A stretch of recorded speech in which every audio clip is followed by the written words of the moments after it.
Se não se tivesse verificado essa trágica ocorrência de Camarate, a AD teria continuado, pelo menos durante algum tempo.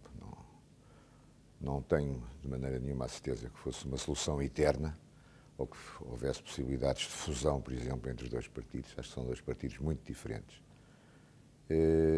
Acho que dependeria dos resultados das presidenciais, porque o governo AD teria uma composição diferente se o general Lianas ganhasse, mas para além desse aspecto da eleição presidencial, que na altura foi muito importante, mas que agora, a esta distância, já talvez ganham características mais conjunturais, eu acho que o projeto AD tinha ainda muito a dar ao país e que, sobretudo em áreas mais ligadas ao social até, teríamos caminhado muito mais rapidamente, não só corrigindo injustiças que hoje permanecem e até se agravaram, como avançando de outra maneira, por exemplo, no campo da educação.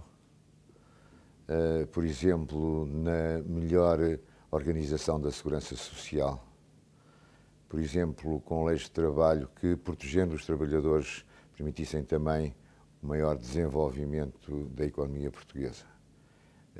Acho que a entrada de Portugal na Europa se teria verificado, talvez mais cedo, mas não é garantido que assim fosse, porque nós só não entramos, até no meu tempo de Primeiro-Ministro, por causa da Espanha, porque a Espanha não tinha ainda concluído as negociações e havia países como a Alemanha que não queriam que a Espanha ficasse de fora sozinha. Mas, a partir do momento em que entrássemos, também penso que o aproveitamento da entrada na então CEE e hoje União Europeia ter-se-ia verificado de outra maneira, aproveitando nós muito melhor as facilidades que nos eram dadas, de novo na área social, na área da cultura, no sentido de abranger educação, investigação, produção cultural propriamente dita, e portanto, menos na obsessão das infraestruturas e também com o melhor aproveitamento dos dinheiros do Fundo Social Europeu, que foram bastante desbaratados. Francisco Sá Carneiro viveu 40 e tal anos, 46 se não estou em erro, e tinha muito, muito a dar ao país, bem como Adelina Mar da Costa.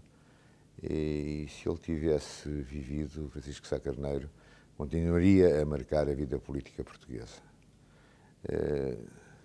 Acho que é impossível dizer em pormenor como, mas a minha certeza é de que, se ele tivesse vivido, Portugal estaria com certeza melhor do que está hoje. É difícil de dizer, mesmo na altura também o foi.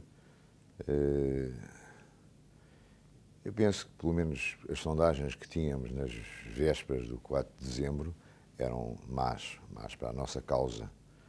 E que, portanto, o próprio facto de termos concluído que era preferível encerrar a campanha para as presidenciais no Porto, na medida em que a presença no Porto de Francisco Sá Carneiro seria importante ou poderia ser relevante para mudar o sentido de voto de uma zona para além da cidade do Porto, do Norte,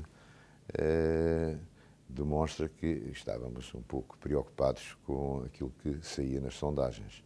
Agora não sei, é muito difícil responder uma coisa. E acho que não adianta nada. Não sei se era a vocação dele. Eu acho que ele era uma pessoa muito mais de estar no terreno, de propor desafios, de provocar cisões se fosse necessário para alcançar a vitória nesses desafios.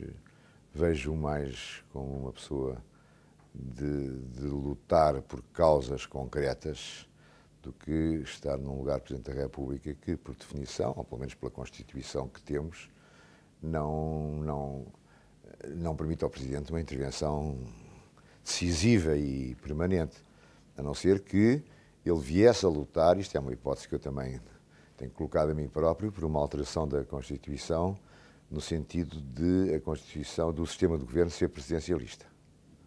Aliás, como sabe, isso tem vindo a ser discutido ao longo dos anos. O sistema de governo é semi-presidencialista. Há quem defenda que devia ser puramente parlamentar, há quem defenda que devia ser presidencial.